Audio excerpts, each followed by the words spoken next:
name's Forrest Gump. Would you like a chocolate? Oh, thank you. It's funny what a young man recollects. You're the same as everybody else. You are no different. Your boy's different. Are you stupid or something? Almost as stupid as a stupid does. I'm Jenny. I'm Forrest Gump. She was my most special friend. My only friend. We was together all the time. We was like peas and carrots, Jenny and I. Run, Forrest! Hey, stupid, run! Now, you wouldn't believe it if I told you, but I can run like the wind blows. Who in the hell is that? That there's Forrest Gump, Coach. Just a local idiot. I never thought it would take me anywhere. They even put me on a thing called the All-America team, where you get to meet the President of the United States. Congratulations. How does it feel to be an All-American? I got a day. I believe you said you had to go pee. Now, maybe it's just me, but college was very confusing times. Have you ever been with a girl, Forrest? I sit next to them in my home economics class all the time. Have you given any thought to your future? Go! What's your sole purpose in this army? To do whatever you tell me, drill sergeant. You're a damn genius. You are going to be a general someday, Gump. Yes, drill sergeant! They sending me to Vietnam. Son, you promise me something, okay? If you're ever in trouble, don't try to be brave. You just run, okay? Okay. Where you boys from in the world? Alabama, sir. You twins? No, we are not relations. For some reason, when I was doing seemed to make sense to people. Forget about me and get yourself out! Been awarded the Medal of Honor. How come? Now, my mama's always telling me how miracles happen every day. Some people don't think so. Jenny! But they do. You can come home with me to my house in Greenbow. I'll take care of you. Why are you so good to me? You're my girl. Paramount Pictures presents Tom Hanks. I'm not a smart man, but I know what love is. Robin Wright. Will you marry me? I'd make a good husband, Jenny. You would, Forrest. But you won't marry me. Gary Sinise. I never thanked you for saving my life. And Sally Field. My boy Forrest is going to get the same opportunities as everyone else. A film by Robert Zemeckis. What's my destiny, Mom? You're going to have to figure that out for yourself.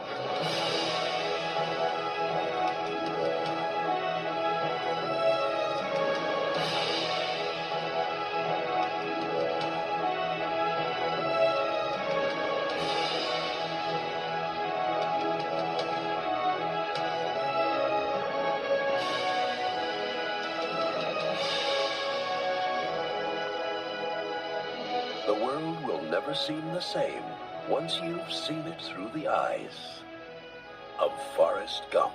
My mom always said life was like a box of chocolates. You never know what you're gonna get.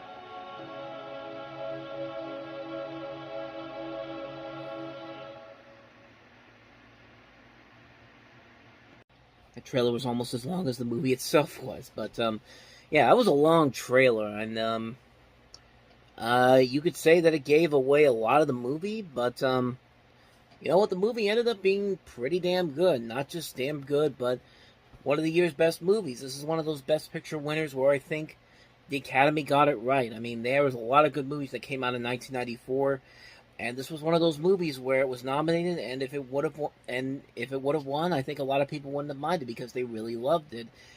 And it did, and it eventually has held on over the last 30 years. It's a movie that is one of Robert Zemeckis' best movies. I mean, you could definitely see the ambition that's in this movie and the way that he uses the visual effects in here to incorporate Tom Hanks into this archival footage where he's hanging out with John F. Kennedy, Dwight D. Eisenhower, Richard Nixon. I mean, this is some pretty good visual effects that still hold up very well almost 30 years later, especially when you compare it to what Robert Zemeckis has been doing lately. But, I mean, honestly, there's really not a whole lot you can really say about this movie that hasn't been said.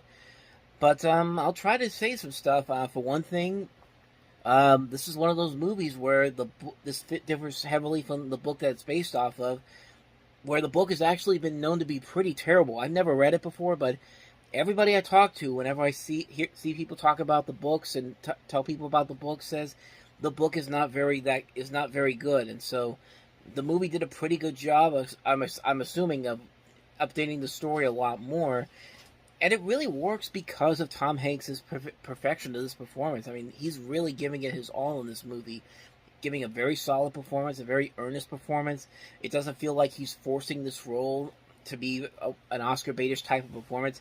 He's giving an earnest, honest performance, and it definitely shows. He has to play this character through several different decades, different pieces of life, and how the way the world has been going, like going from the 40s, the 50s, the 60s, the 70s to today. And he does a pretty good job. I don't think it's one of his greatest performances overall. Like when I think of great Tom Hanks performances, I think of stuff like Castaway, which is another Robert Zemeckis film. The movie he did prior to this, Philadelphia, is a great movie. Big. This is definitely up there, though. This is definitely up in the top five performances of his. And he's got a great cast to work with. I mean, you got Robin Wright Penn, Gary Sinise, Micheletti Williamson, Sally Field. Just a phenomenal cast involved here, and everybody is given these great performances that are making it work to a T. And it's just a solid epic film. It's a modern epic film. Like, it doesn't have the same kind of epic. It's not an epic in the way of something like Spartacus or Lawrence of Arabia, those movies, but it's a different kind of epic story. It's kind of a reminiscence of something like maybe Citizen Kane, where it's epic, but it doesn't feel like it's being overbloated or too much for you. Like, you're really invested throughout the course of this movie. There's not a whole lot of dull spots in here, and you just really get involved with it, and it makes you think. It's a movie that really makes you think. It's a movie that really makes you evaluate things about it. There's a lot of interpretations you can make with it. It's a movie that keeps you guessing as it goes along. Like how is this movie transpiring? Like, how is this movie going to end with him reflecting on this life? Like, what's the main purpose of it? And when it gets to that main purpose, it works out really well. It's a movie that I think really, really has held up very well over the test of time. It's a movie that I definitely could see why it won Best Picture. It's definitely a movie that captured a lot of people's hearts, captured a lot of people's thoughts about the world, captured a lot of people's ambitions, interests, interpretations. It's just a solid film on so many levels, and really, I don't really think I can add any more to it that hasn't really been said already about this film. It's a classic film for a number of reasons. It's a movie you can go back to any time and get really invested in it. It's one of Robert Zemeckis' best movies overall. This was right at his peak as a filmmaker, and it just holds up all these many years later. The great music, the great score, the great soundtrack, the great acting, the great writing, the great visual effects. It's just a solid film that just keeps you invested all throughout the course of the film, and it's just an amazing movie. I can't recommend it enough. Forrest Gump, you should have seen it by now. If you haven't, go out there and see it, man, because you are missing out on something very, very special.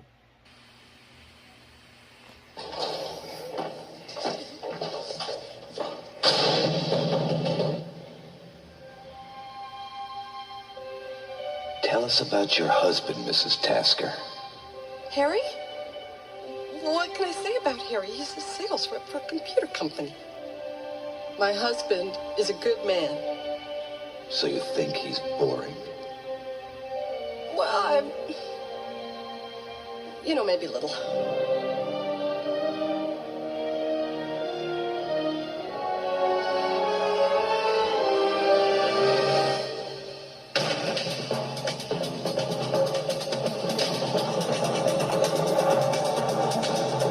Sorry about this.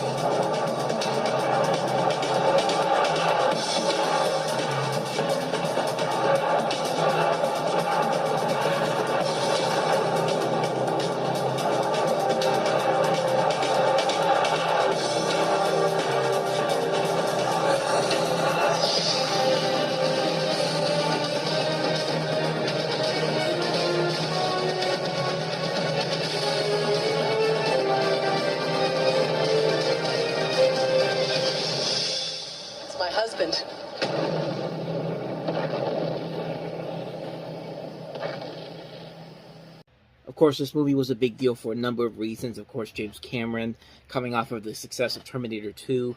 More importantly, for Arnold Schwarzenegger, it was a huge step in the right direction following last year's failure that was Last Action Hero, which, I don't know, which it wasn't a bad movie, but it certainly was a huge financial failure. But then again, you open it on a weekend after Jurassic Park, that's going to happen. But this time around, this turned out to be a much bigger success, and it is a great movie, too.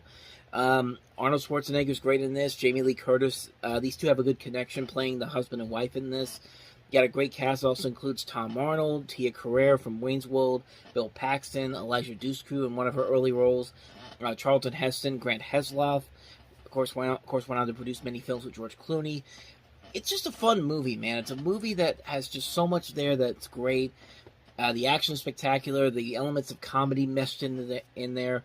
It's very good. The visual effects are very nicely done. This is actually the first movie that cost $100 million to make, which is hard to believe, especially when you consider Jurassic Park had come out the year before. But this was the first one that cost $100 million to make, which is really something to say after almost 30 years. And I mean, it's really just a ton of fun all around. It's a film that you can go back to every year or so, watch it again, and you'll never get really disappointed by it, because it just has that lasting power. It's a film that's so much fun to watch. It was a great summer movie that just still holds up after all these years. And it's hard to believe that they've never put this out on Blu-ray. This is one of those movies that we've been waiting for a proper Blu-ray release, and it's just never come. And the only way you've been able to get it is through not really bootleg copies, but like burn-on-demand copies. Like I have one that I got a couple of years ago that was a burn-on-demand from Sticky Tuna, which actually looks pretty nice considering it is a burn-on-demand title. But apparently there's one coming. As of the day I'm recording this, January 12th, 2023, there's a new TV series coming out, and supposedly there's a 4K version of this coming out soon. So keep your fingers crossed, and maybe we'll actually have it. But like I said, True Lies, great movie, and one of James Cameron's best movies, honestly. It's a movie that I can keep going back to, never get tired of it, just a fantastic film all around. So, that's True Lies.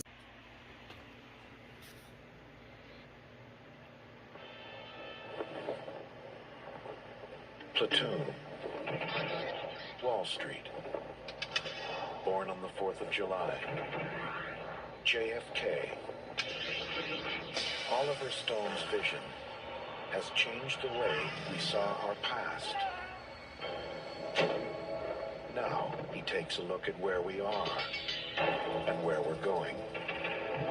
And you will be shocked at what he sees.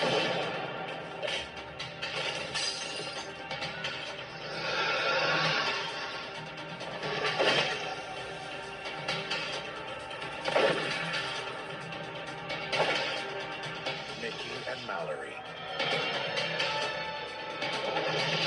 Feared by thousands.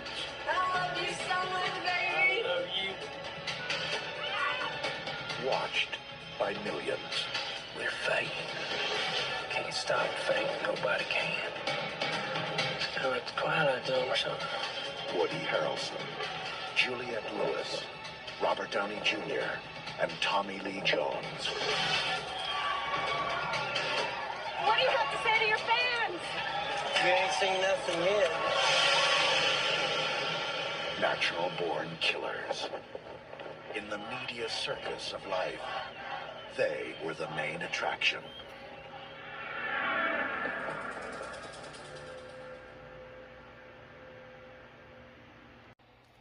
I mean, he wasn't wrong. I mean, that's kind of where we have gone in the world in the 30 years since this movie came out. I mean, not to this extreme level, but, yeah, natural-born killers. This is what happens when you take the direction of Oliver Stone and take a script by Quentin Tarantino and mesh it together, and you get a pretty damn grisly, over-the-top, fun movie. I mean, this is a movie that doesn't really get a whole lot of attention, mostly because in 1994, of course, Tarantino made a far superior film in Pulp Fiction, which we'll get to eventually, but, nobody ever really talks about this movie, especially for Oliver Stone, who had just come off of these best-known films like Platoon, Wall Street, Born on the 4th of July, JFK, and then had a misfire the year before with Heaven and Earth, which was not a very good film, but this movie actually works really well. This is a film that really knows what it wants to do. It wants to talk about how we're getting into this. Sooner or later we're going to be using these lovers and mass murderers and using them to glorify them by the mass media. It's a satire of where mass media is essentially becoming in the future. And it works with these two, with Woody Harrelson and Juliette Lewis. I think this was the movie that finally woke everybody up and said that, hey, Woody Harrelson's not just Woody from Cheers. I mean, this guy can act pretty well. I mean, we've known Juliette Lewis can act really well, and so we with Robert Downey Jr. too, and Tommy Lee Jones, and you also it's a really good cast involved in this. Like Tommy Lee Jones is also in here. Rodney Dangerfield is in here. Edie McClure. In the director's cut, actually, Ashley Judd's also in this. So is Dennis Leary, Bret Hart, Rachel Ticotin. Just a really good cast overall, and it has this nice, dark, grisly visual style that really is so unique and so different than what we're used to seeing from these type of movies. But once again, that's the power of putting the direction of Oliver Stone and the writing of Quentin Tarantino together, and it makes for a pretty good movie, a really good movie that takes some big jabs at where media is going in the future, and in a way they were kind of right, but not to the extreme levels that this movie does. But yeah, it's a really, really solid movie. It's a film that has so much there. It's both very funny, the acting is great, there's great bits of action and romance mixed in here. The violence and the over-the-top graphic violence is in here. It makes sense, and it makes sense for what they're trying to say about what kind of a story they want to set up. And it works really well. It's a film that really works on so many levels. It's a movie that really is a film that has had a lot of lasting power over the years. It's an amazing film, a dark, grisly film, and I can't help it. It's a great film. Natural Born Killers, if you haven't seen it, do yourself a favor and definitely check it out. So, Quiz, airport, gunman with one hostage. He's using her for cover. He's almost to a plane. You're 100 feet away. What do you think? Shoot the hostage. What? Go for the good wound and you can't get to the plane with her. Clear shot. You're deeply nuts, you know that? All right, gentlemen, what we have here are 13 passengers in an express elevator. Bomb's already taken out cables. Bomber wants $3 million or he blows the emergency brakes. Anything else that'll keep this elevator from falling? Basement. He can strike anywhere, at any time. Will the mystery guest please sign in? Why are they messing with me? Do they think I'm doing this for fun? For L.A. cop Jack Traven. Tell me again, Harry, why did I take this job? Oh, come on, 30 more years of this, you get a tiny pension and a cheap gold watch. Cool. The game began. Very exciting, Jack. Some close calls, huh? When someone put the city of Los Angeles to the ultimate test. Pop quiz, hotshot. There's a bomb on a bus. Once the bus goes 50 miles an hour, the bomb is armed. If it drops below 50, it blows up. What do you do? What do you do? Now. Are you insured? Yeah, why? He's the only solution. We just got a ransom demand from your terrorist. Says he's rigged the city bus. Where's Jack? Where do you think? Stay on or get off. Get off. This is much better. Everybody hold on!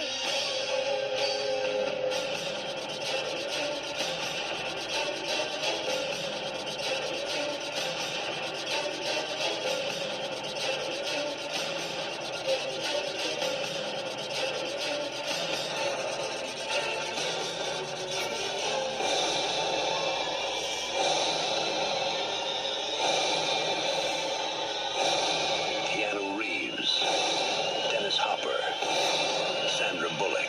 Pop quiz. You have a hair trigger aimed at your head. What do you do? What do you do? Speed. Get ready for rush hour. So Speed was sold basically kind of as Die Hard on a Bus, which, coincidentally enough, after this movie became such a big success, everyone was selling these action movies as Speed on a ... Speed on a Cruise Boat, which would be the sequel. But We will get to that one a little bit later on, but in terms of the original Speed, it's an action classic, man. It's a movie that I love to death.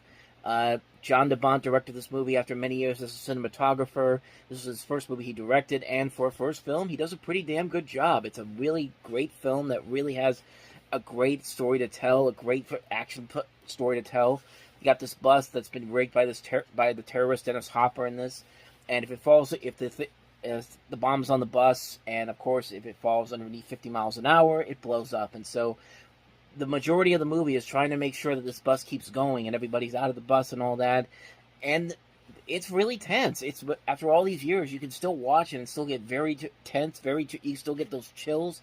Like, how are they going to get out of this, even after you've seen this movie so many times? At least I know for a fact that after I've seen this movie so many times, I still get that feeling. And Keanu Reeves just makes it work, man. I think this was the first movie that everybody started to realize that, hey, Keanu Reeves isn't playing Bill in every single movie he's in. He's actually a pretty decent action star. I mean, before this he did Point Break, and then he was in Dracula, and then this was the movie that really changed it around for him. This is the movie that everyone saw him as kind of the next big action star.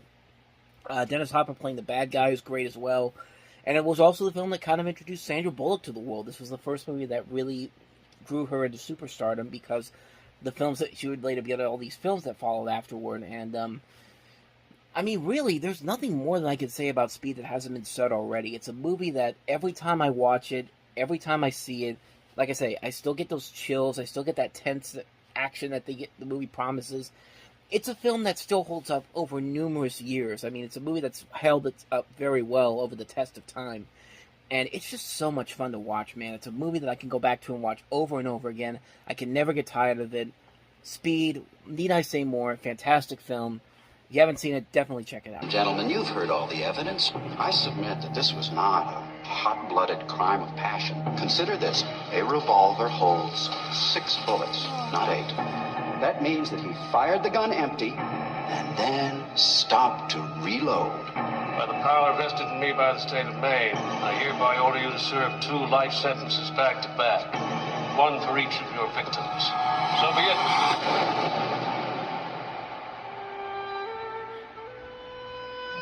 Send you here for life? That's exactly what they're taking. I believe in 2 things. Discipline. Help me, Dad! In the Bible. Here you'll receive both. Andy came to Shawshank Prison in 1947.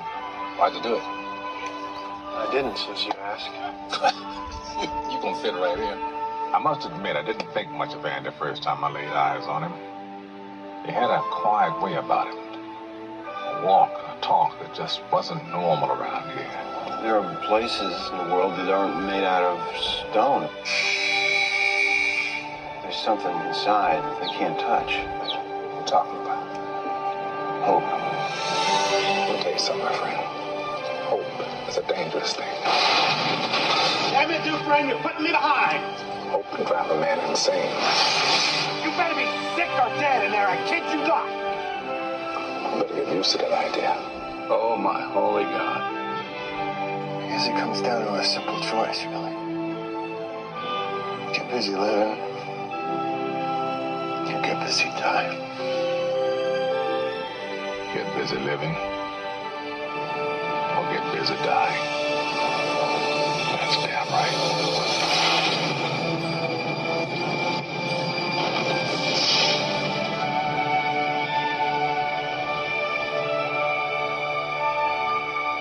I mean, honestly, I really don't need to say too much more about this particular movie. I mean, everybody has seen it. Everybody loves it. Maybe one of the more interesting things about it is how it got its legacy. Because, yeah, this was a highly acclaimed movie when it came out, but it did not do well at the box office. It was a film that kind of went under the radar. It was seen as mostly a failure because competition from stuff like Forrest Gump and Pulp Fiction, the unpopularity of prison movies, not a whole lot of female characters in here. The title was seen as a little bit confusing, but everybody loved the movie. It was a highly praised film. It went on to receive several Academy Award nominations, including Best Picture. And thanks to Ted Turner and TBS and TNT, they aired this movie so many times starting in 1997 that it did grow to have this huge following over the years. largely thanks to video sales, DVD sales, TV network appearances. I mean, a couple years ago, it was just on FX for the Oscars, but was it last year or the year before? I think it was the year before. But, I mean, like I said, there's really not more I can add to this movie that hasn't already been said. It's just such an amazing, amazing movie, based off of a story by Stephen King. Great performances all around, with Tim Robbins and Morgan Freeman leading the charge. You also have William Sadler in here, Clancy Brown, Gil Bellows. Just so many great moments in here. The score by Thomas Newman is astonishing. The cinematography by Roger Deakins is just so good. It melds together into some of the most memorable scenes in movie history. I mean, the scene where they show the hole that Andy Dufresne dug to get out, and they're just and everybody's just looking through the hole, and you hear that music go. That gives me chills every time I watch it, man. It's one of those great moments I can watch all the time. It's just such an amazing, amazing scene. And it's one of the things that's just made this movie last. It's just one of the many things that has made this movie last as long as it has. It's just such an amazing movie. I can't really say more about it that hasn't already been said already. It's a fantastic film. I love it. If you haven't seen Shawshank Redemption, do go and see it. You're doing yourself a huge disservice by not seeing this film. And really, that's about as much as I can bring to it that hasn't already been said already.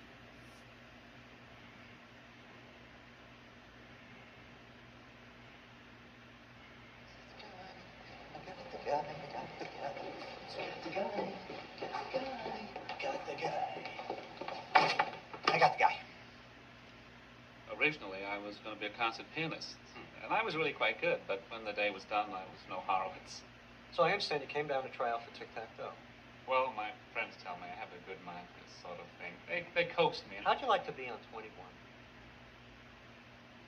21? Dan produces both shows. What about Herbert Stumple? Yeah, boy. What are we going to do here?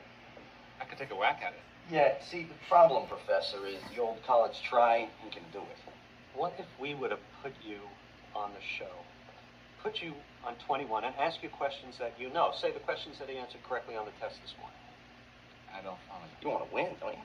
Well, I think I'd really rather try to beat him honestly. What's dishonest? When Gregory Peck parachutes behind enemy lines, you think that's really Gregory Peck?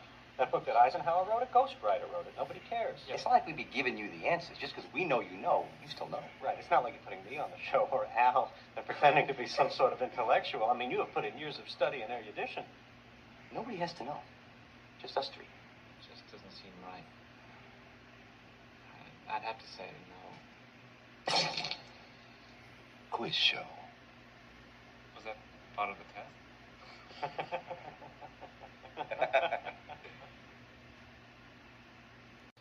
So, you could probably tell from this is basically a dramatization of the infamous 21 quiz show scandal in the 1950s, where a contestant went on a game show, and they found out that during the process that most of these game shows going on at the time were fixed, and the 21 scandal was one of the biggest ones out there, and it's a very interesting trailer concept when you really look at it, because a year before, Disney actually did the same thing with The Lion King. They put a full scene out there before they ever put out any trailers. They put the opening scene out there, and turns out it worked out so well for The Lion King. I guess they thought they'd do the same thing with this particular film, and certainly not on the levels of The Lion King, but it definitely found some success there. It's actually a very, very good movie. From Robert Redford directed this movie. Paul Atancio wrote this film, and you might know him from such movies as Donnie Brasco. He also wrote The Sum of All Fears, Spear, The Good German. He was one of the creators of Homicide: Life on the Street. Worked on House, Bull, just a bunch of TV shows and movies, and it's a very good film. I mean, this is a really solid film that does a very good job is tackling this scandal that took place in the 50s. And you got great performances all around. John Turturro, Rob Morrow, Ray Fiennes as part of the cast, David Paymer. It's got a big cast overall. Paul Scofield, Hank Azaria, Christopher McDonald, Mira Sorvino's in here. Martin Scorsese has a role in here. Griffin Dunn. I'm looking at the list here. Barry Levinson also has a cameo in here, as does William Fichtner, Ethan Hawke, Callista Flockhart, Elena Douglas.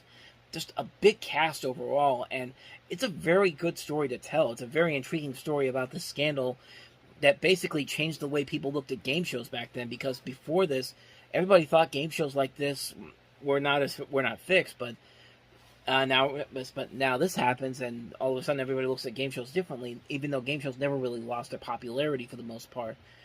I mean, for obvious reasons, because there's still, I mean, I love game shows. They're a lot of fun to watch, and I've actually seen some of these older episodes of 21 and Tic-Tac-Toe, these game shows from the 50s. I have DVDs of them, and it's definitely very interesting to go back to after you watch a movie like this. It's a very good film. You know, for a film that's almost, I thought it was more than that. I thought it was over 3 hours, but it's only about, for a 2.5-hour movie, it does a very good job of bringing the story down, editing it down comfortably so you can get a gist of what's going on here and how you can get invested in this entire thing that's going on. And like I said, the performances overall are great. It's a fantastic film.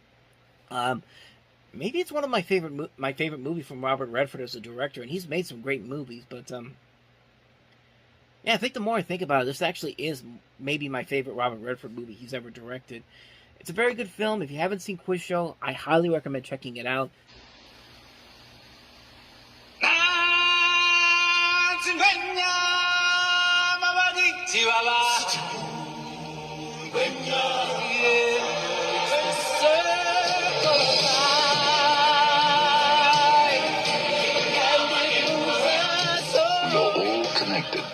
In the great circle of life. Walt Disney Pictures presents its all-new 30-second, full-length animated motion picture, The Lion King. He was born to rule. This'll all be mine? Everything the light touches. But a shadow lies over the kingdom. I will be king. Run away and never return. No! If you ever come back, we'll kill you!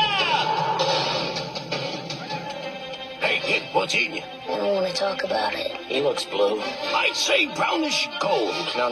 I mean, he's depressed. Anything we can do? Not unless you can change the past. He grew up hoping to leave his old life behind. I know who you are. You're Mufasa's boy. You're the king. King? Have you got your lions crossed? You know my father? Correction. I know your father. He died a long time ago. Nope. Wrong again. He's alive. And I'll show him to you. Father, you are my son, and the one true king. You see, he lives in you. You must take your place in the circle of life. It's a legendary tale filled with excitement, plus dozens of wonderful new characters. Why do I always have to save you? And featuring original music and songs by Grammy winner Elton John and Academy Award winner Tim Rice. This summer, Walt Disney Pictures presents an entertainment event you'll never forget.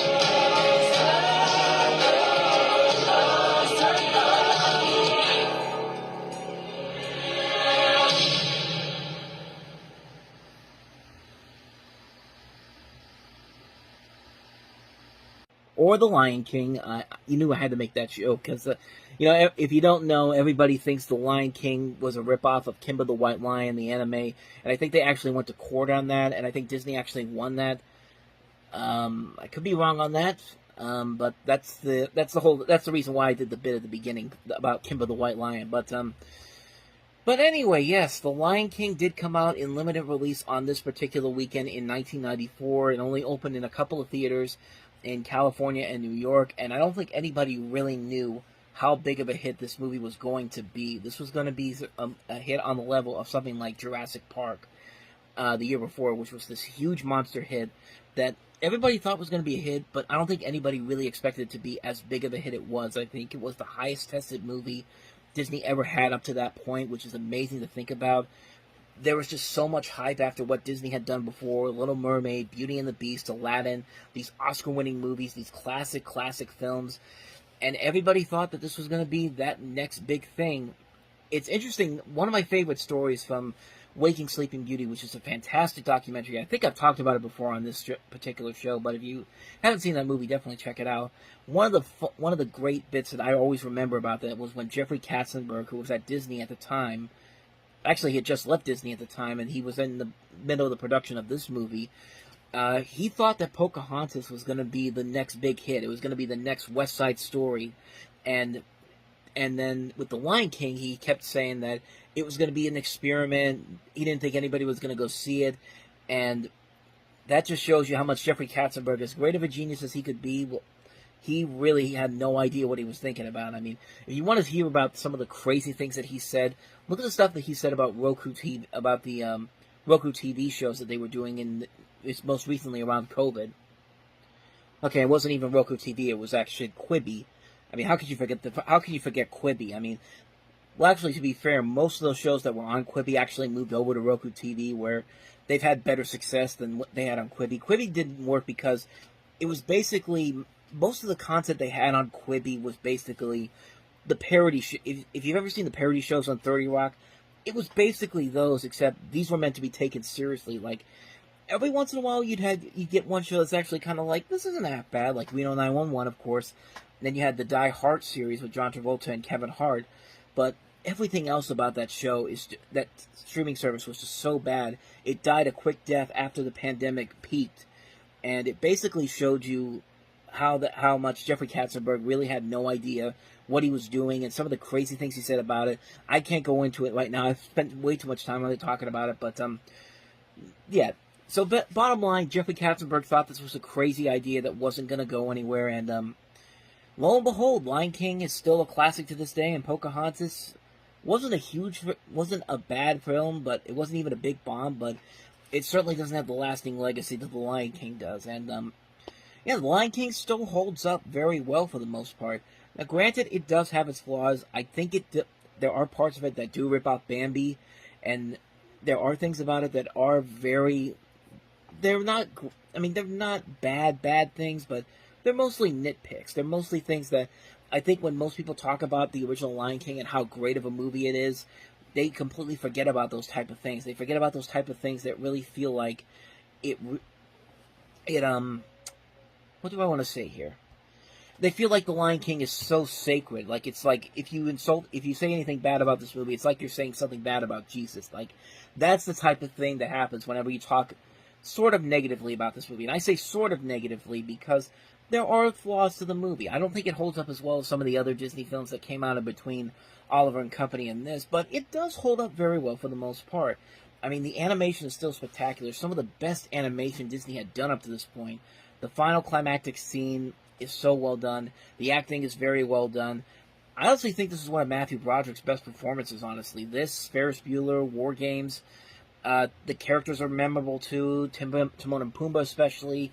The songs are memorable. Like, you could still listen to these songs anytime and you'll never forget the lyrics to them. And like I said, the biggest flaws of the movie, I think, come in the story department. There's stuff that's ripped right out of Bambi. There's stuff that's redone to make it look like the original. And you can tell which scenes they're ripping off. There are other things as well, like, there's a good lesson in there that Rafiki tells the adult Simba, but then in the final battle, it becomes moot because essentially he's been lied to this whole time, and so he really doesn't really learn anything afterwards. I mean, it's a weird thing. Like, it's weird to really delve into the flaws of the film, because there are flaws in here, and I think a lot of people overlook those flaws when they're talking about this movie, because The Lion King really does stand the test of time. It's a movie that does hold up well to this day. I don't think it's as good as some of the other Disney movies that were coming out at this peak time, like Little Mermaid, Aladdin, Beauty and the Beast. I think those movies are held up to a much higher standard, but in the end, it does hold up well. Over time, it has held up very well. When it was re-released in IMAX 3D, I went to go see it several times on a big screen because I wanted to see that feeling for the first time. And if it ever goes back on the big screen again, I definitely go check it out again. It's a movie that really has held up the test of time for the most part. It has flaws to it, but it's still a very good movie. It's still a very well-made film. It's one of Disney's biggest classics for a reason, and you can see why it was such a big hit at the time, because it was just a culmination of everything that made Disney what it was back then, working so well at that point that everybody just kept coming back to it and coming back to it, and it was one of the biggest hits of the summer, one of the biggest hits of the year, and it's a movie that has still held the test of time on various formats. Like, there was a time period between, I think, 2016 and 2019 that you couldn't go to Freeform or ABC Family or whatever it was called back then and not see a weekend where The Lion King was not playing on TV. It was playing on TV, I think, a record about almost 50 to 100 times in between 2016 and 2019 when the live-action remake came out. I remember this because every weekend I would keep seeing The Lion King on there, and it's just like, I can't argue with them putting it on there because it's one of their most beloved movies, and for good reason. So, I've spent way too long talking about this movie, but, really, what more do I need to say about it? The Lion King, it's a classic film. It's a great movie, one of Disney's classics. It's The Lion King, man. Lion King. Salsa shark. We're gonna need a bigger boat. Throughout history, they have been a part of our American life. Men and women who have made it their mission to serve their fellow man. They've worked hard enough. Isn't it time they had their own movie? Clerks. This job would be great if it wasn't for the customers. I don't bother them, and they don't bother me. I could do without the people in the video store. Do you have that one with that guy who was in that movie that was out last year? You should hear the barrage of stupid questions I get. What do you mean there's no license? You mean I gotta drink this coffee hot? You'd feel a hell of a lot better if you just rip into the occasional customer. You're a clerk, paid to do a job. You can't just do anything you want while you're working. Hey, you open? No!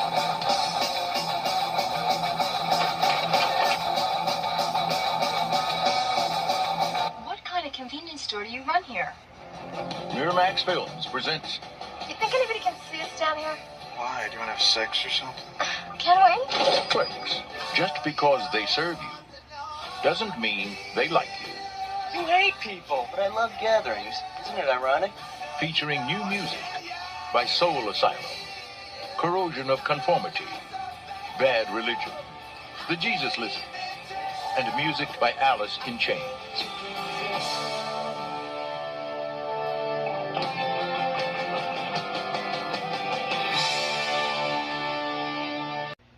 You know, considering I've worked in retail now for about 20 years, I mean, technically you can kind of consider grocery stores a retail sort of thing.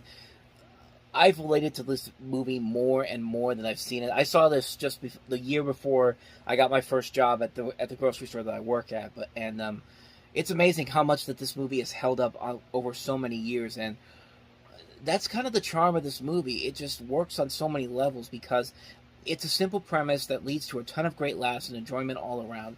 You basically just have two guys working in a convenience store, and here's all the misadventures they go through during the course of the day.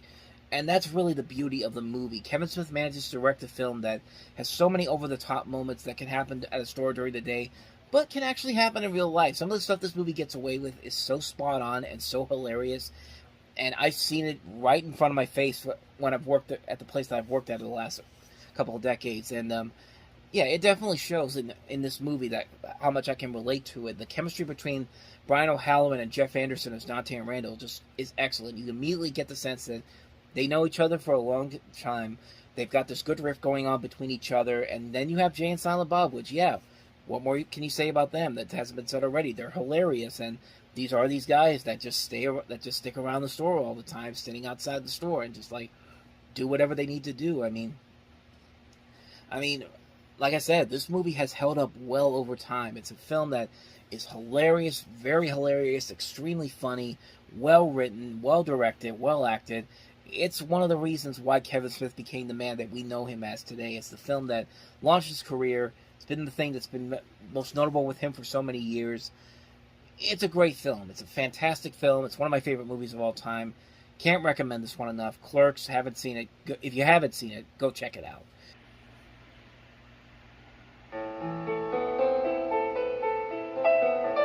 Miramax Films is proud to present one of the most celebrated motion pictures of the year.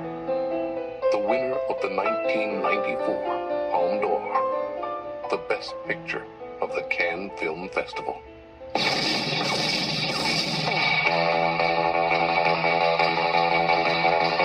Come on, let's get in character. I'm so interested in Big Man's wife. Well, he's going out of town, Florida, and he asked me if I'd take care of her while he's gone. Take care of her? No, man. Just show her a good time, make sure she don't get lonely. You see, This is a moral test of oneself. I do believe Marcellus, my husband, your boss, told you to take me out and do whatever I wanted. Whether or not you can maintain loyalty. Night of the fight, you may feel a slight sting. Pride only hurts. It never helps. In the fifth, your ass goes down. I have to say, you play with matches, you get burned. We should have shotguns for this kind of deal. We're in a lot of danger, aren't we?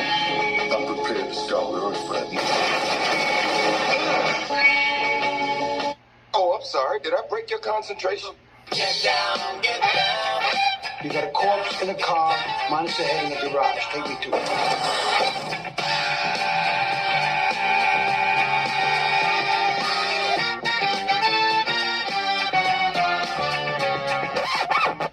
Don't you hate that? Hate what? Uncomfortable silences. John Travolta, Samuel L. Jackson, Uma Thurman, Harvey Keitel, Tim Roth, Amanda Plummer, Maria de Medeiros, Bing Rames, Eric Stoltz, Rosanna Arquette, Christopher Walken, and Bruce Willis. Looking something for you, my friend, looking. Die, you mother! A new film directed by Quentin Tarantino. Pulp Fiction. You really thinking about quitting? Most definitely. What's you gonna do then? Basically, I'm just gonna walk the earth. What you mean walk the earth? You know, like Kane in Kung Fu.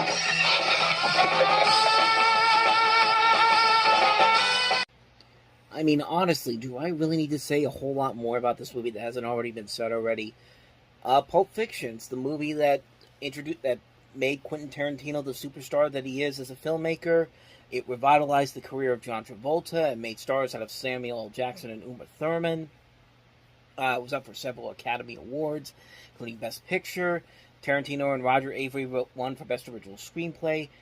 And it just has a great cast, great stories to tell, and it's just such a classic movie on so many levels. Travolta and Jackson work off each other so well, and everybody in this movie works off each other really well. There's just so many memorable moments. The soundtrack is amazing. I mean, you can't not think of this movie and not think of that song that plays in the trailer. That song is the song that you hear throughout the course of the trailer. I mean, it's just such an iconic song, and I know it didn't come from this movie in particular, but it's the thing that this movie is most personified with. It's just, I mean, really, I can't say any more about this that hasn't already been said. It's Tarantino at its finest. Great cast, great characters, great action, great comedy, great dialogue. Just great entertainment all around. I don't think I need to say anything more about this one that hasn't already been said already. Pulp Fiction, one of the best movies of the year, one of my all-time favorite movies. Need I say more?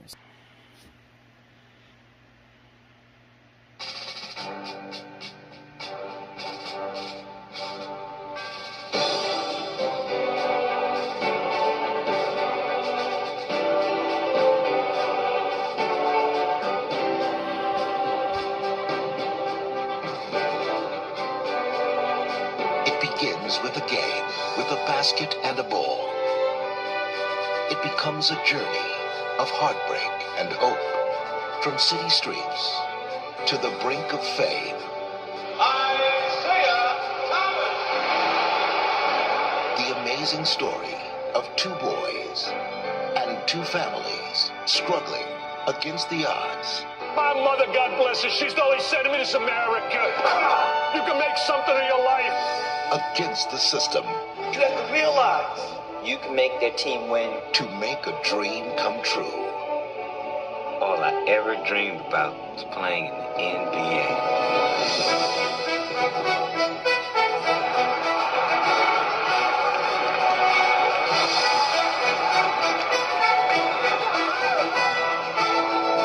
People ask me, will I remember them if I make it? I tell them, will you remember me if I don't? Hoop Dreams. An extraordinary true story. A unique motion picture experience. So Hoop Dreams is basically a documentary. You're following these two African-American teenagers who they're both recruited by a scout from St. Joseph High School in Westchester, Illinois, William Gates, Arthur Agee, and they both come from very poor neighborhoods, and they take 90-minute commutes to school, endure long and difficult workouts and practices, and having to accumulate it to a foreign social environment. They struggle to improve their athletic skills in a job market with heavy competition. Along the way, their families celebrate their successes and support each other during times of economic hardship caused by the school change. Honestly, this movie has a lot of issues that can be relatable today. Race, class, economic division, education, values in contemporary America. And a lot of these issues are very relatable even by today's standards. But what I think works about this movie so much and why it's one of my favorite movies is how it plays out. It plays out very realistically. It doesn't force out the harsher aspects of life. It plays it all the way out. Regular people would act in a situation like this. You become really invested in these two kids, and you want them to succeed and how they've lived, and you don't see, and how they, because of how they lived, and you don't see somebody just faking their sympathy for the sake of a documentary. It's all very real. It feels very realistic and rewarding to see these two real-life families acting like normal people. And probably the most shocking thing about this movie that works so well is that it's nearly 3 hours long. I mean, you never get bored watching this story. You're so invested in what's going on with these characters that you lose track of the time. And it never really you really never get the sense that you're sitting here for almost 4 hours watching this. And it works so well. This is directed by Steve James, who has this very cinema verite style way to his documentaries and unique styles. And he did it with Life Itself, the Roger Ebert documentary a couple years ago. And it's a shame that this movie never got the proper respect it deserved. I mean, it had huge critical acclaim. It was a box office success, and the Oscars completely snubbed it. They completely snubbed it, only giving it a Best Editing nomination. And one of the biggest, and it was just a part of the documentary branch at the time. Like, they purposefully gave this movie the lowest rating they could possibly do, so this movie couldn't get nominated, and they would nominate a generic documentary. And it's just like, it really doesn't make a whole lot of sense why they did that, because this is such a unique documentary that's so different from the rest of this. But it led to a major outcry about the changes in the nomination process, and they actually changed the rules for this. And you can go back to this theory to a number of things, like the fact that Community, the TV series, never got any nominations, even though it was highly praised as a TV show, and never got a single nomination when that show was on the air. And I still hold by my theory that the Emmys did the exact same thing to Community that the Oscars did with Hoop Dreams. It never got a nomination because the people were tired of the series getting snubbed over, but they just kept doing it anyway. But it just proves that you don't need an abundance of talking heads to make a good documentary. And Hoop Dreams is one of the first documentaries that really gave me something entirely new and became great. It's a film that just still holds true to me after all these years. It works because you become invested in these main characters. You see families acting like real families. You don't see obnoxiousness for the sake of being obnoxious. You see anger when it needs to be there. You see joy when it needs to be there. You don't care it's over 3 hours long because you're loving what's going on. That's what makes this movie so great. That's why it's one of my favorite movies of all time. It takes chances, but at the same time, it doesn't lose sight of the messages it's trying to bring out. It's a classic movie on so many levels. I know a lot of people may have never seen this movie, but please go out and see Hoop Dreams. You will not be disappointed by what you see here if you go into it on the right note. It's a fantastic film. Can't recommend it enough. Hoop Dreams.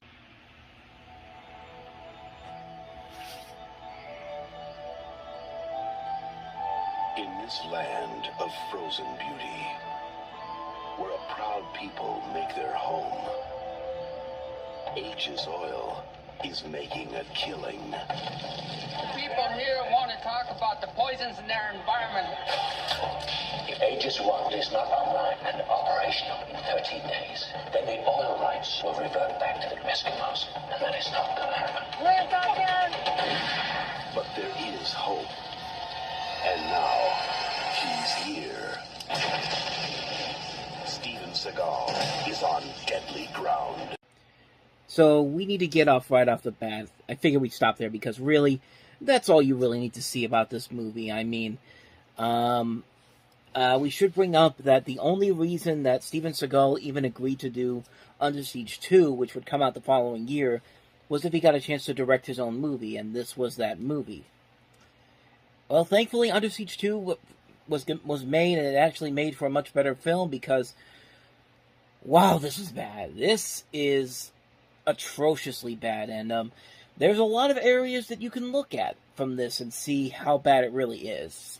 The fact that Steven Seagal has no lack of direction whatsoever. The fact that he wasted a stellar cast. I mean, Michael Caine, Joan Chen, John C. McGinley, Arlie Ermey, Billy Bob Thornton. You would think that with a cast like that you can make something out of something, but guess not. But not only that, we have to have an uber excessive amount of violence. Like, violence in an action movie can be fun, but not the way this movie does. I mean, there's a person if somebody gets killed in this movie so brutally, so pointlessly brutally, it makes no sense to the plot whatsoever, and has actually been cut down in international versions of it because it is just so unnecessarily dark. Like, it's absolutely, completely pointless, and I have no idea what the hell Steven Seagal was thinking when he thought that would be a good idea, but it's in there. But let's not even get into. But that's not even the worst thing about it. Steven Seagal's character is just one of the biggest hypocritical douchebags you will ever see. The guy's name is Forrest. Mistake number one. Mistake number two, his whole idea of how he views the situation, how he views his job, and like, oh, he's working for the good guys and all that, and like, dude, Michael Caine is clearly playing over the top, and I will say that's the one thing about this movie that has going for it, is that Michael Caine knows he has to play an over-the-top bad guy in this, and he completely delivers on it. He's really the best thing about this movie, while also being the worst thing about it, too. Okay, I take that back, Steven Seagal, but you get what I mean. But Steven Seagal, just like, he really has no idea what he wants to say with this movie at all. This movie just feels like an amalgamation of the ego of Steven Seagal trying to put an environmental message in here because it's the early 90s and we got to put these environmental messages not just in kids' films, but we got to put them in our action movies now. And it's just offensively bad. It's offensively bad to so many different people. It's offensive to Eskimos, which is, I didn't think you could do that, but this movie surely did just that. It's offensive to environmentalists. It's offensive to people who want to see good action movies. It's offensive to people that ever thought. It's offensive to Steven Seagal fans because this is not what we come to see Steven Seagal movies for. We come to see Steven Seagal movies. The best Steven Seagal movies is to watch him kick your ass and take names. And like, even though his movies really have not been that good as of late, especially as of late. I mean, how many direct-to-video movies has he done? But even those have a so bad it's good type of level to them. But this is just, it's amazing how far this movie goes to think that nobody's going to notice all the notable flaws about this film. It's a bad movie. It's a really terrible movie. And it's one of the things that kind of killed Steven Seagal's career, because after this, I mean, yeah, he had Under Siege 2, but even then, that was not as good as the original film. Or at least I think that, because, or here's the thing, I haven't seen Under Siege 2 in a while, so we will eventually get to that one when we get to 1995, and by then I will have seen it again, but as far as I know, I don't think it's as good as the original film, but who knows, my thoughts on that may have changed. But other than that, Seagal's filmography after this really goes downhill. I mean, he made some really, really bad movies, but this one may definitely be one of his worst ones, just for the fact that it's badly hammering a message that I don't think even he knows what he's trying to do here, but that's, I could go into more in this, but I'm already close to 5 minutes on this particular segment here, and we gotta move along. So, On Deadly Ground, one of the worst movies of the year, easily, one of the worst Steven Seagal movies ever made, so. Ring around his neck. This is a tie. Daddy's getting a promotion. Today was to be the biggest day of Tom Sanders' career. What happened? I didn't get it. The new vice president will be Meredith Johnson. Meredith? We don't know anything about this woman. I do. I had a thing with her. But now, his entire future Do you have a problem working for me? Tom, what are you going to do? Grin and bear it like I usually do and hope it doesn't get any worse. is about to fall into the hands I have a family now. That's exactly why I can trust you. You have a lot more to lose than I do. of a woman from his past. Wait a second, Meredith. Wait a second. Nobody has to know. Nobody gets hurt.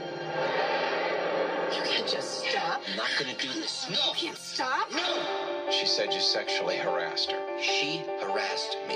If that can you finish what you started or you're dead. Do you hear me? You are dead! We just have to hope he's smart enough to see he doesn't have any options. I want to know whether I can sue her for sexual harassment. It's a very dangerous game, Mr. Sanders. Are you willing to play it? When push comes to shove, he doesn't have the guts. Oh, don't tell me you're scared of me. They're setting me up. We pushed him too hard. He has nothing to lose. Well, he hasn't told his wife yet. How could you make that woman into a lie? But they can come in here between me and my wife, take my job, take the family and the house that we have made. This is a bomb we're sitting on that can blow everything sky high. The thought of losing millions of dollars happens to get stuck right here. Poor Sanders. You have no idea what you're up against. As usual. We'll see.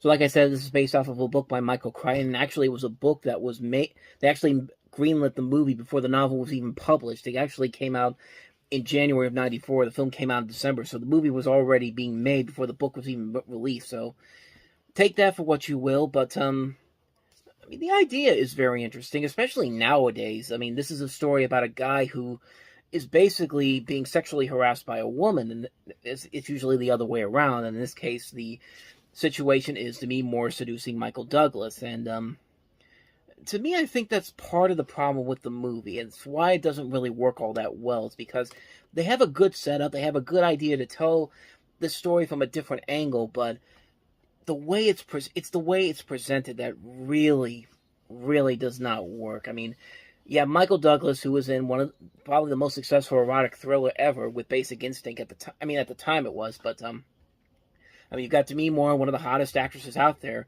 and unfortunately, the setups in here really do not work whatsoever. I mean, she seduces him right as he gets there, and on the first night that she's there, she sexually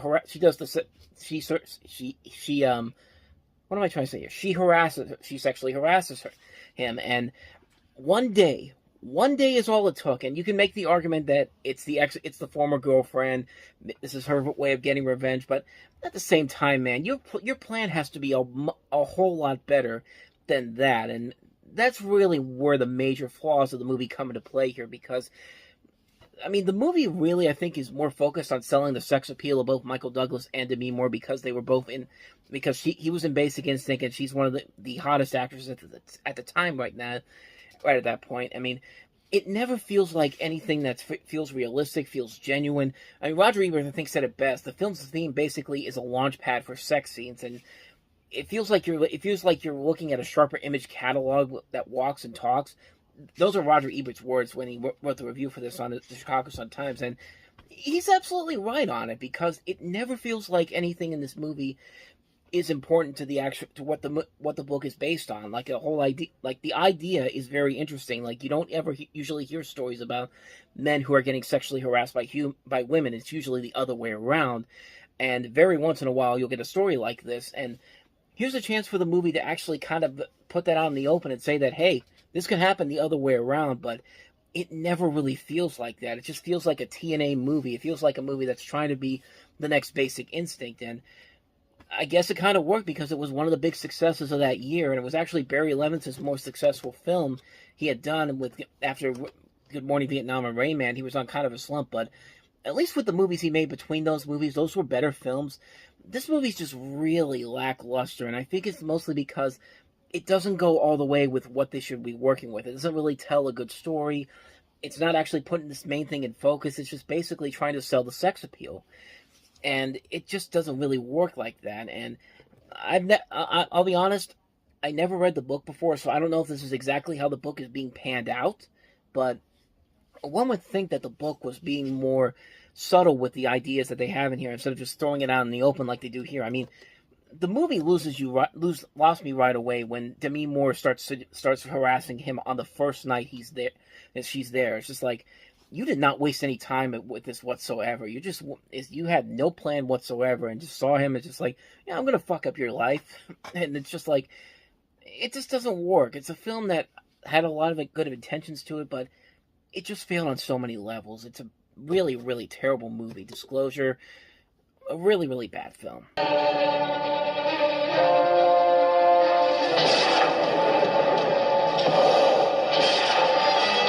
the perfect crime. Hello, beautiful. Everything was going according to plan. I want new bills. We're back in the SNL business, Peterman. I'll send my guy in tomorrow with a check for $1 million. Yep, tomorrow, just like the old days. But one little thing is about to come between him and his money. Preston Waters. What about my bike? What you want, kid? What do you think? Come on, let's make a deal. Give that check to your dad. He doesn't know what to do with it. Blank check. $1 million. Cashing the big one today? Sort of. I worked hard to steal that money, Peterman. You gave it to some shit-faced little kid. Now, America's smallest millionaire. Nice to meet you. Hop in. I didn't actually mean hop in. Is about to become a big-time spender. I'm gonna go buy some stuff. He's getting everything he ever wanted. And doing everything he ever dreamed. You're gonna help me find him. You understand? Not too shabby. It's comfortable. Hey, mister, you know where the refreshment stands are? No. It's a date then. A date? Baby brother comes into his own. Now, the boy who's learning to live the good life.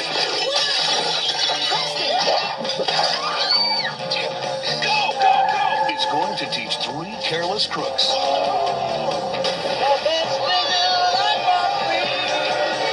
The hardest thing about having $1 million Let's like party till we die. Cool. is trying to hang on to it. Yeah, get it, get it, get it, get it.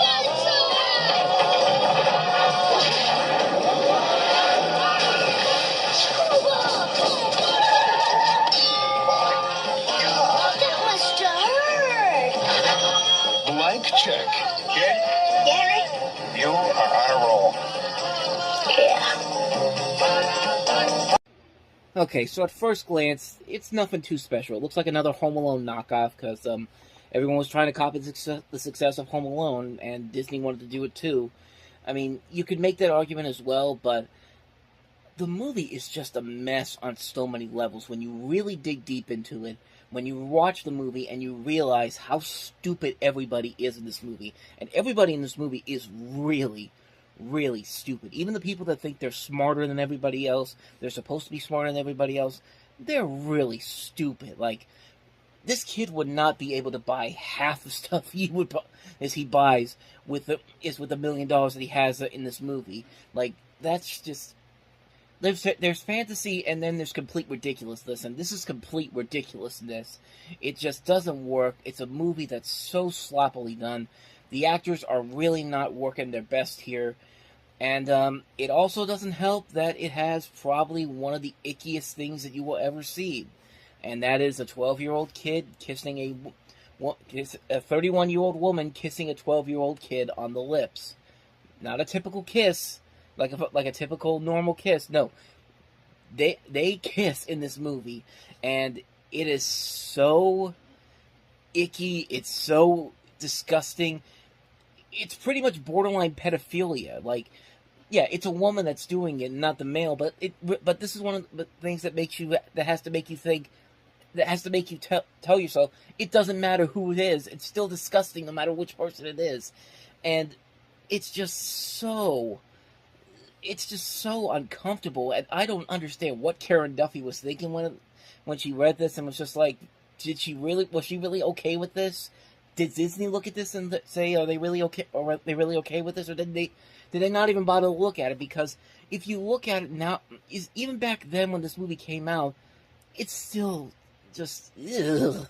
It's just so nasty, and just like, it's amazing how Disney Plus, when in the first couple of months Disney Plus came out, they were criticized for not showing the spin-off series to the movie Love, Simon, Love, Victor, although later on they would do it, but they said it was too adult. But this movie is okay with the kissing scene still intact. It's just like, it's just unbelievable that that this film got away with that, and for so many years nobody even bothered to look at it. But then again, the movie didn't do that well critically, or have that much of a lasting following. It wasn't really until nostalgia critic Doug Walker actually looked at it on the review for this, and that scene came up, and I think everybody realized, wait, did we actually let that happen?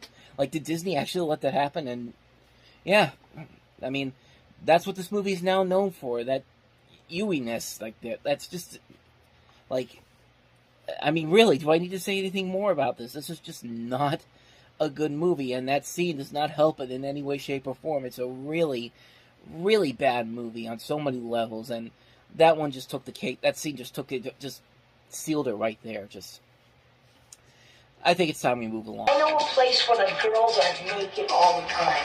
Where is this? What are you talking about? The city. Sooner or later, every boy has questions about the facts of life. It says in this magazine that there's a spot on a woman you can touch to drive her completely insane. What are you studying? Religion? Sex. For answers, Frank Wheeler and his friends went to the city. You take your clothes off for $103.62. Oh. And hired an expert. Are you, what I think you are? Oh my God. Look at the way she walks. That is bad. It is. It's very, very bad. Look, over there, it's a girl. What do you say? Thank you. Dad, this is V. V, this is Dad. Hello. Oh, Dad. What's she doing here? Her car broke down. Yeah, but who is she? No smoking, no swearing, and don't take your clothes off for money. You gotta get rid of her. She'll tell our parents. She's not gonna tell. She's my friend. She's gonna marry my dad. People like your dad don't marry women like me. I told him what you did, and he didn't mind. She's Brad's new math tutor. I bet you're really good at it. Well, there's only one way to find out. I need some help with my homework. What's the subject? This is a woman. Is it true there's a place on a woman you can touch to make her completely insane? In my experience, there is no such place. Poor man. She's funny, she watches cartoons, and she likes ice cream. She scores a 98 out of a possible 100, losing 1 point because she's a total stranger, and the other because your entire relationship is based on a lie. You only lose 1 point for that? I feel a strong, almost mammalian pull towards you. Melanie Griffith. Say it again. What? The mammal word. Ed Harris. Mammalian. Yes, that's it. Which brings us to sex. Milk Money. Dude, what was going on in 1994? I mean, this is the second movie that's been like this that we've looked at that has made me go, what were they thinking? I mean, we already looked at Blank Check, which is the movie where you have this older woman, Karen Duffy, kissing this kid, about, like, 12, 13 years old on the lips, and it's just like, and now you have this movie here, which is just like, this is just wrong on so many levels. I mean, just this idea that these high school kids are just like, no, we want to go to the city to see a woman, to see a naked woman, and it's just like, excuse me, it's just like, what were they thinking? And I think this movie was like a hot script at the time they bought it. I think the writer of this actually sold it for over $1 million. It was like a spec script that was sold for $1 million, and one of the producers on it, Dino De Laurentiis, which is a name you might be familiar with, actually sued the writer of it, alleging that his agent made a verbal agreement to sell the film to his company, but eventually sold it to Paramount when they sold it to him for a little bit more. And this was actually set up to be a film by Joe Dante, which, I mean, maybe he could have made this work, considering what Joe Dante has done in the past, but no, there was really no way to save this movie. This is a film that was just like, what a mess of a film this movie is, and the fact that this small town is just so enthralled by this hooker that comes to town, and it's just like, what was Melanie Griffith thinking picking these really bad movies? She picked a ton of these bad movies back then, but this may be the very worst one, and it's not like she's not trying to save it. I mean, she and Ed Harris are trying their best to save it, but when it has to go back to what this film is supposed to be about, these three kids who want to see a naked lady, it's just like, do we really need to do this? Like, do we really need to go get this icky with it? And it's just not good. It's just a movie that's just so ewy on so many levels, and everybody's trying, and like I said, Melanie Griffith and Ed Harris are trying their best to save it, but even they can't really save it because the script is just so bad. And Richard Benjamin, man, I mean, like, he's made some great stuff in the past, but man, this is another one where he's just kind of like, what were you thinking when you said yes to this? Like, just, it's wrong on so many levels. It's not a very good movie at all. It's not funny. It's not clever. It's not charming. It's just ew. It's just ewy. It's just ewy on so many levels. And it's just like, I don't know what was going on in 1994 that we had so many of these movies. But, lo and behold, we did. So yeah, that's Milk Money for you. No time to stop and think. What have I learned? Try to stay in control. It's not as easy as it sounds. Is it the same for everyone? We're all doing this to one another. This bickering and mocking. Shouldn't it be better than this? We're all in it together. Making the same mistakes. Getting into the same jams. Having lousy Fridays over and over and over and over. For Hector. Hector. Dunya. History has a way of repeating itself. I used to know how to do this. I was really good at this. He was a victim of circumstance. You're my closest, my dearest slave. I'm asking you to die with me. No. God, no. A prisoner of love. You must keep out of the way of temptation. You're not a sinning fella. You want me to stay, don't you? And a slave to fashion. I'm asking for my freedom. You really think you're going to walk out of here? I've got to go to my home. Through all the ages he's lived, of all the people he's been. Well, here he is, the invisible dad. Want to go on the Ferris wheel? Makes me sick. How do you land these things? The one thing he's discovered is that the best part of being alive is just being human. Told you, Dad. This is as good as it gets. This might be the best moment of your life. How much better do you want it? How much? From Bill Forsyth, the director of Local Hero, Robin Williams in the performance of several lifetimes. Being human. Boy, it's been someday. Everything happened. Again, kind of like with Clean Slate, there is a good idea here. There's a really good premise to be told here. You got Robin Williams playing the same character in 5 different generations. Like, he's a caveman in one segment. He's someone from ancient Rome in another segment. He's a Scottish Crusader in another one. He's a Portuguese man in another incarnation. And he's a modern man in New York. And there are good ideas here, but just the execution of it just doesn't really work. I think this is one of those movies that really has a good idea, good ambition to it, but just wrong execution. I think the fact that the movie is deliberately slow in its pace could work if you had the right mindset to it, but it just doesn't work out in the way that I think they wanted it to work. And I think Warner Brothers themselves actually got into it. This might have been one of those movies with studio interference where they basically told the director, you got to trim 40 minutes from this, you got to add narration, you got to add a happy ending to it, because we don't want sad endings, apparently. Which is so not the case, but whatever. And look at the end result. It was a huge failure at the box office. It only made $5 million back from its $40 million budget.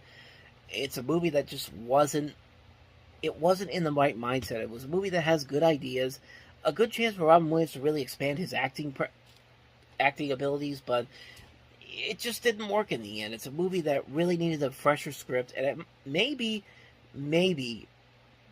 if we'd seen the original cut, maybe this stuff would have made a whole lot more sense, but we can't find that stuff out there, so we're stuck with the version that was released in theaters, and the version that's released in theaters is just not very good.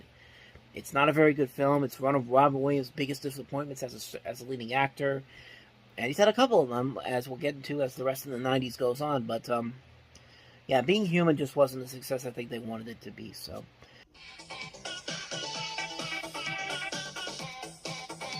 Eva Gregory wanted a pet. This is a Rottweiler, best dog in the world. Her parents didn't. You're not responsible enough to care for a dog.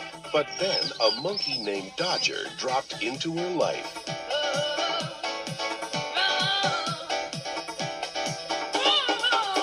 He's unpredictable. Uncivilized. Ugh, gross. And she's got to keep him undercover. What's up with her? What are you doing? I'm just, no. Because I have to get rid of you. He's a party animal. born to be wild.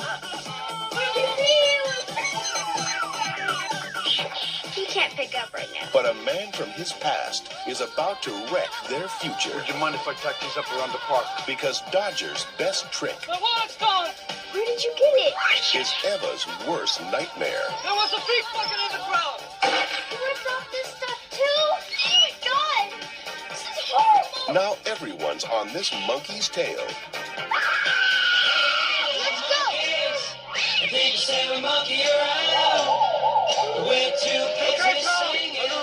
I don't know anything about any monkey. We're just trying to be friendly. Come and watch singing. How could you do this to me? We're the young generation, and we've got something to say. Yeah, we're the monkeys. And people say we monkey around. We're too busy It's more fun than humanly possible. Monkey trouble.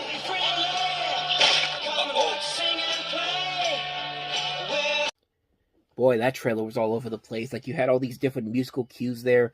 The only bit of there that makes sense was having the Monkeys theme song in there. But even then, it's just kind of like, it's just kind of randomly thrown in there. And that's kind of like this movie overall. You think by that trailer, you're going to get what you're going to get. It's a movie that really isn't going to wow you in any way, shape, or form. It's going to be kind of run-of-the-mill. It could be downright terrible, but it is. But it's not the worst thing I've ever seen of this type of a film. It's just kind of there. It's just kind of there. It exists. It doesn't really have anything too exciting or too intriguing about it. There's not a lot of good laughs into it. I guess Harvey Keitel's having a good time playing the bad guy in this. You got Christopher McDonald, great actor who you've seen in tons of movies. Mimi Rogers is in here playing the mother, and Thora Birch from Patriot Games. I mean, she grew up to be, like I said, she grew up to be a great actress, but in here, I think she's playing a decent role here. There's nothing about this movie that really wows me all that much. I watched it as a kid, and it's not one that I've really wanted to go back to all that often. Probably the most shocking thing I found out about this recently was that Ridley Scott actually produced this movie, and you would have never guessed that. But his name is attached to it. He's one of the producers on it, and if that's probably the most memorable thing about this movie, then really there's not really a whole lot there to really talk about. But I remember watching it as a kid, thought it was all right. I've never had the interest to go back and watch it again. So that's Monkey Trouble. It's impossible, it's not natural, and I'm not interested. I took you for a scientist. I am a scientist. Yeah? Well, where's your vision? Opportunity's knocking here. You're just trying to manipulate me. Yes, I am. So what? We're on the verge of something fantastic, and I need you to carry it through with me. What's going on? Can you keep an open mind? I mean, really wide open? Let's put a bun in your oven. I must be crazy to be doing this. You may be crazy, but you're also pregnant. I'm pregnant. I just can't keep anything down. It's morning sickness. It'll pass. Eat crackers. Alex, you're sweating like a racehorse. What's going on? Everything's perfectly normal, except for the fact that the mom is also the dad. Yoo-hoo! You look so beautiful tonight. You look sort of glowing. Yes, you do. You look positively lit up. What's the good news? No good news. If this gets out, your life is over. My nipples are very sensitive. What? Does my body disgust you? No. You kissing? Wait a minute, with Alex. You're in no condition to start a relationship. I want you to know everything about me. I'm pregnant. From Universal Pictures and Ivan Reitman comes Something Inconceivable. Oh, my God. Arnold Schwarzenegger. Feel how soft my skin is. That's it. Danny DeVito. Guys do not have babies. We leave that to the women. That's part of the beauty of being a guy. And Emma Thompson. You think men don't hold enough cards? You have to take this away from us as well. I would love, protect, and nurture that milk with everything I've got in me. Stop it. No, I don't stop it. I want my baby.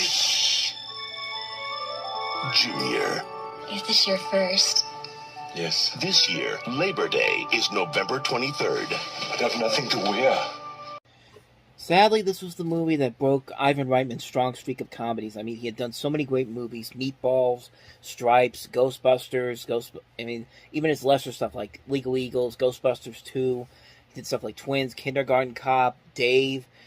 This was the one that really kind of turned it down a bit. Like, this was part of his downward stretch that he had in the latter half of the 90s, and it was kind of is there was that little bit of a lull, because before this movie came out, Ivan Reitman was one of the great comedy directors, and I think he still is one of the great comedy directors, but this was the first real misfire from him, because it's an idea that has a lot of good possibilities, good ideas for comedy, and I mean, you got Schwarzenegger and DeVito reuniting once again, and they were great in Twins, but man, this movie is just dull. Like, it's a dull movie, and even when it gets exciting at points in this, it's downright terrifying. I mean, the image of this dream sequence that Arnold Schwarzenegger has in this movie still just like etches inside of your head. Like, what were they thinking? Like, you know how you go back, you know how you're a kid and you watch these movies and then that scary scene comes up and you just never want to watch the movie again because you know that scene's going to come up, and then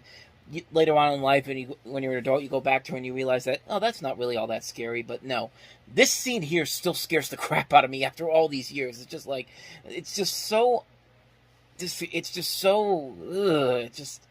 like, imagine that recent Snapchat commercial that was on during the championship games yesterday in the NFL, but in this movie. That's how bad it is. Like, it's just, like, I don't even want to think about it, but I could let that slide maybe if the movie actually worked with the premise that it had, but it's a dull movie, and I think it's because these two writers have never really written any comedy before. I've never heard of this writer, Chris Conrad.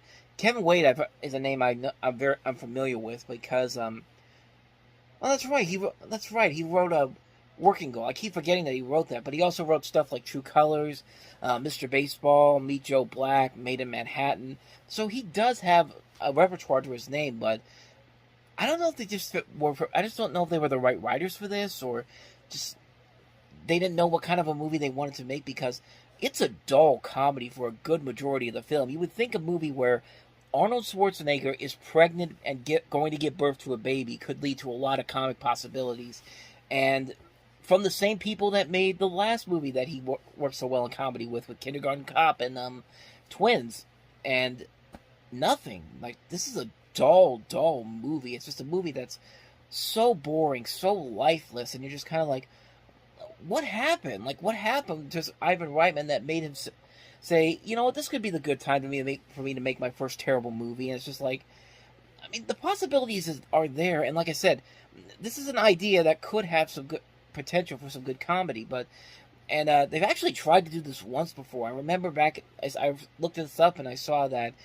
back in the 70s, Billy Crystal started a movie where it was kind of a similar premise, directed by Joan Rivers. It was called Rabbit Test, where Billy Crystal was the one who was giving birth to a baby, and that one didn't work out so well either. But I saw where they were going, and judging from the little bit that I saw after I found this movie out, it definitely looked like it could have been something. Like, it could have been something interesting. Maybe not a great movie overall, but certainly a lot better than this movie here, which is like a really lackluster film. Like, it just doesn't work. It's a movie that's just really so boring for most of the time, and like it's a disappointment that the only memorable thing about this movie is one of the most nightmarish things you will ever see.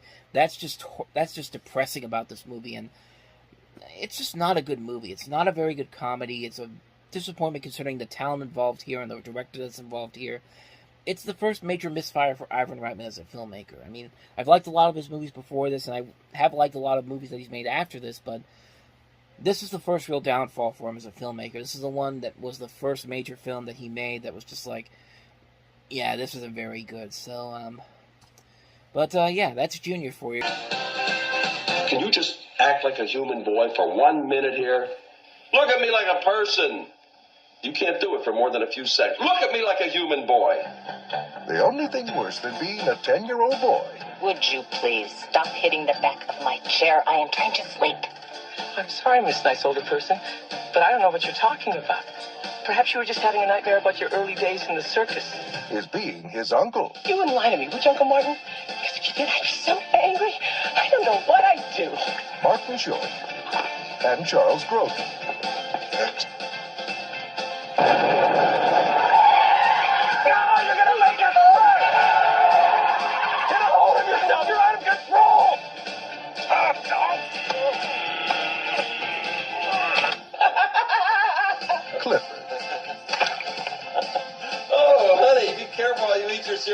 a napkin. This boy and his cereal. So here you have another one of those movies that Orion Pictures had on their shelf for a number of years because they couldn't get the money to finance it, to put it out there. And it was actually shot back in 1990 and came out 4 years later, which should pretty much tell you everything you need to know about this movie. I remember when I first saw this movie, I did not really like it at all. I thought it was not a good movie. I thought it wasn't all that entertaining, but this movie has had an interesting history to me. Like, it's one of those movies where I go back, where at first I didn't like it, and I kind of go back and forth on it. I get what they're trying to do here, and I think what makes it work is Charles Grodin. I think he's the one person in this particular movie that really makes this work out so well, and that's because he was such a great actor. He was able to work with this kind of stuff very well, and I like that this movie went as dark as he could. I like that he went as dark as he could in this movie, and he really is one of the strongest things about this movie. Martin Short in particular, just the idea of him playing this kid, it doesn't really make a whole lot of sense, and this is the kind of Martin Short that gets really on your nerves very quickly, and it's like a mix between, in a way, it's kind of like a mix between Beethoven and Problem Child. Like, it definitely feels like it has that kind of vibe to it. But Beethoven at least had some value to it, as did Problem Child. But this, okay, I take that back. There is value to it in Charles Grodin's performance, I think.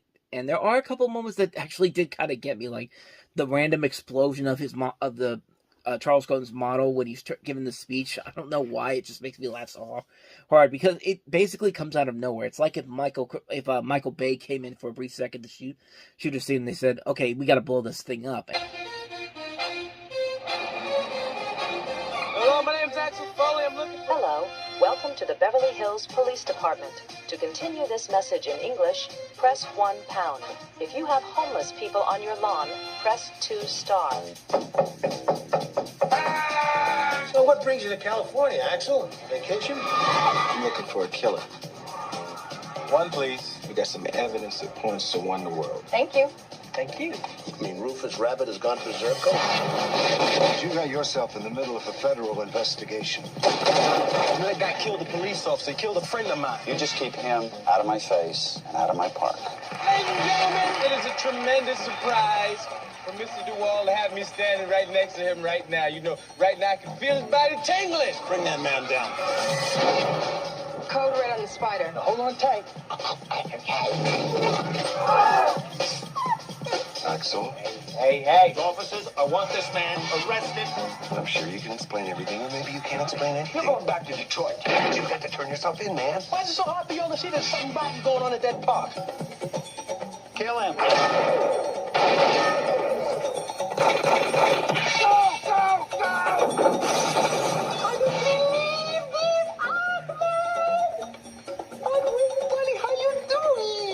Surge, right? I'm like dazzled by your new look.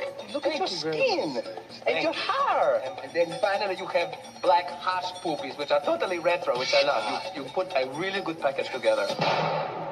Now that right there is the trailer that you probably are most familiar with when you think of Beverly Hills Cop 3, but a lot of people forget that there was a teaser trailer that came out before this one did, which I think is a lot better. It's hard to find on YouTube. I was able to find it. Check it out and you'll see what I mean.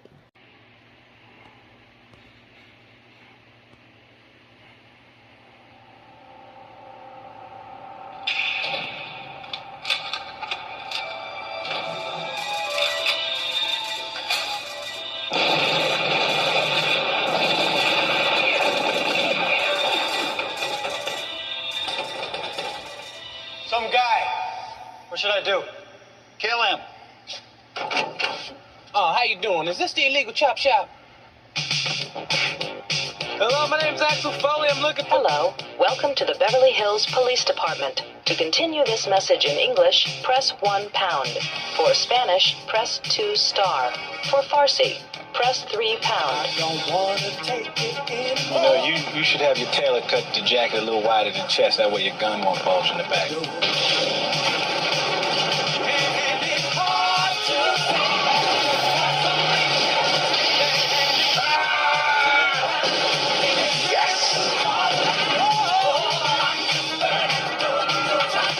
You said they had no guns. They must have changed their worldview. Go!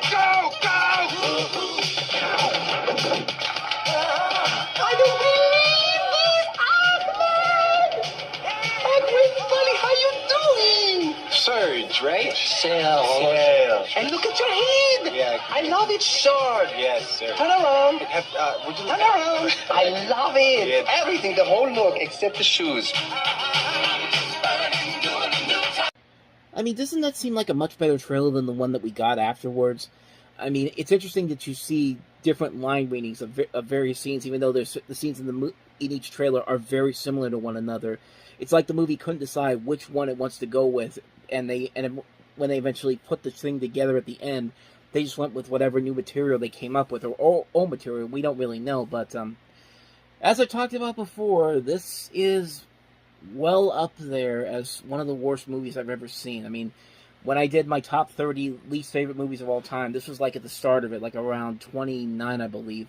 But this series really took a downfall after the first movie. Like, the second movie wasn't great, but it's certainly way better than anything that's in this movie. I mean, just the potential they had here. You got Eddie Murphy working with John Landis again after he did Trading Places and Coming to America.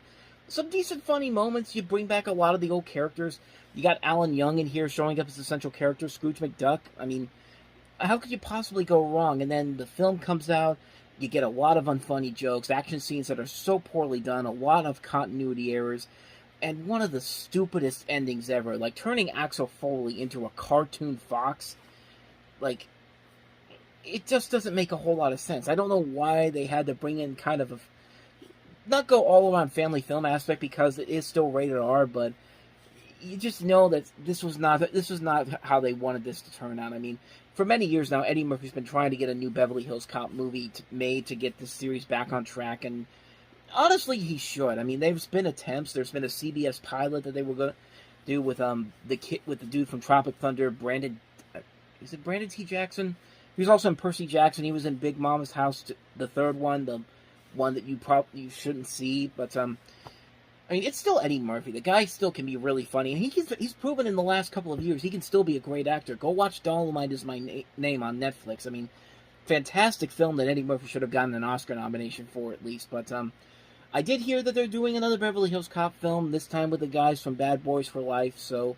And Bad Boys for Life was a great movie. It was actually one of the best sequels I've seen in a long, long time. And you know, my thing about sequels that come after a long period of time, if you get these guys to do it, they can actually make it work. So apparently it's happening.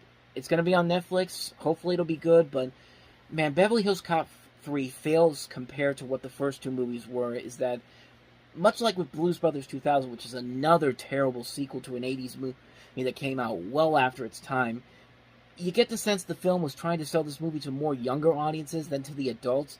Like I said, it still has an R rating, but really, take some of the bloodier action sequences in this, and there's a surprising amount of them.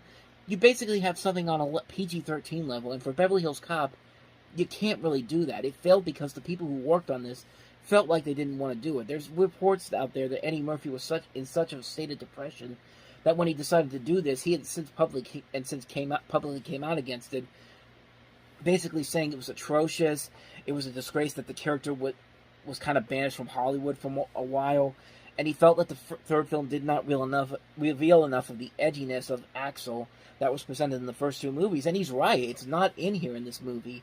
And like I said, he wants to bring this character back, and hopefully with this new fourth film that comes out, hopefully by pretty soon, maybe he can finally get back on track. But man, Beverly Hills Cop 3 is not what you should be getting from a Beverly Hills Cop sequel. It's a movie that lacks the comedy, it lacks the heart, it lacks the action, it lacks the good storytelling, it lacks Eddie Murphy's wit and edge to the character. It's a threequel that feels like nothing but a bad cash grab.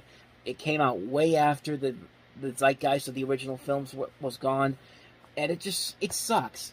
It's plain and simple, it just sucks. It's a movie that's not funny, it's not enjoyable, it's a mess of a film. It was a film that was part of Eddie Murphy's slight downfall in the 90s, and you can definitely see why. It's a movie that just didn't work.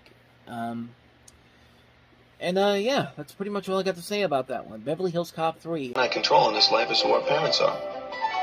You dealt the hand, you're stuck with it. Pants, that's what I know. I know pants. All kinds of pants. All kinds of pants. Dad, let me tell you something. Mom? It's not like baseball, where if you don't like the deal you have with one team, you can become a free agent and try to get a better deal with another team.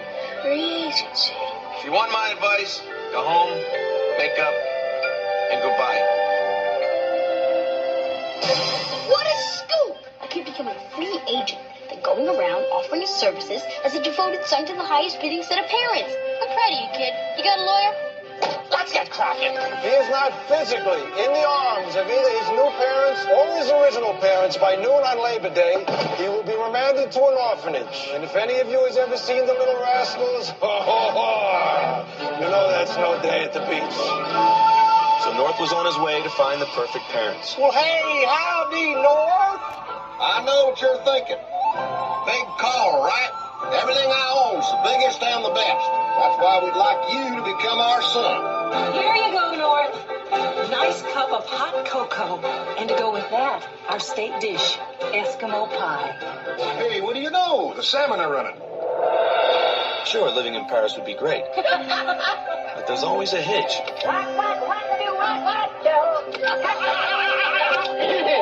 Meanwhile, things were heating up at home. Just because you were born 25 years before me doesn't make you smart. It doesn't make you right. It just makes you old. Aren't I naughty? It just makes you smell worse in the morning. You realize North will never pull this off. He's not. He can do anything. His folks are gonna fight him. Of course they are. They're not going to take this line down.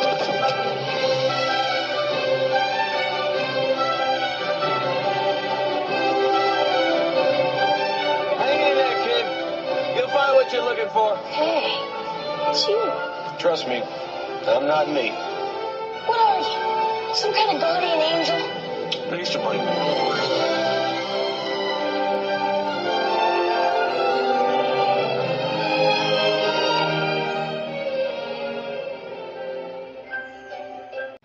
I mean, how the hell does Rob Reiner, the man that gave us This Is Spinal Tap, Stand By Me, The Princess Bride, When Harry Met Sally, Misery, A Few Good Men. He makes all these great movies. He's got a great track record, and then this movie comes along.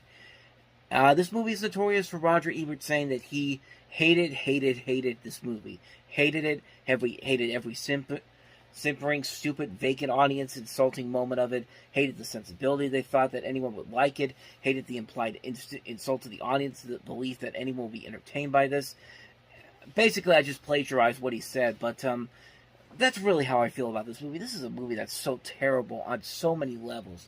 You waste a great cast that includes so many names in here. I think it's one of the biggest all-star casts they've ever assembled here. You got Elijah Wood, Julia Louis-Dreyfus, Jason Alexander, Bruce Willis, John Lovitz, Alan Arkin, Dan Aykroyd, Reba McEntire, Kelly McGillis, Graham Greene, Kathy Bates, Abe Vigoda, Faith Ford, John Ritter, Scarlett Johansson.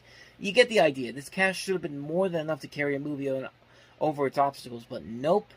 Not this film, and it gets worse and worse, and by worse I mean racist, because not in the saying of racist like calling a black person the N-word, no. This movie goes to the stupidest and downright offensive ways to get a cheap laugh. Every single parent that North comes across in this movie as replacements are all stereotypes, and not just stereotypes, really bad stereotypes. You've got Dan Aykroyd and Reba McEntire as the couple from Texas who wear nothing but cowboy boots and over-the-top colorful wardrobe because fuck it, they're in Texas, and their obese son died in the stampede. That's literally one of the jokes they have. And you got a couple in Hawaii who decide the best way to promote fertility in their town is to place the butt crack of this little boy. Like there's a scene where they put up a billboard, and they put up a thing where North is completely naked, his butt is showing, and it's supposed to promote fertility in the town. Which, why would that do that? Like.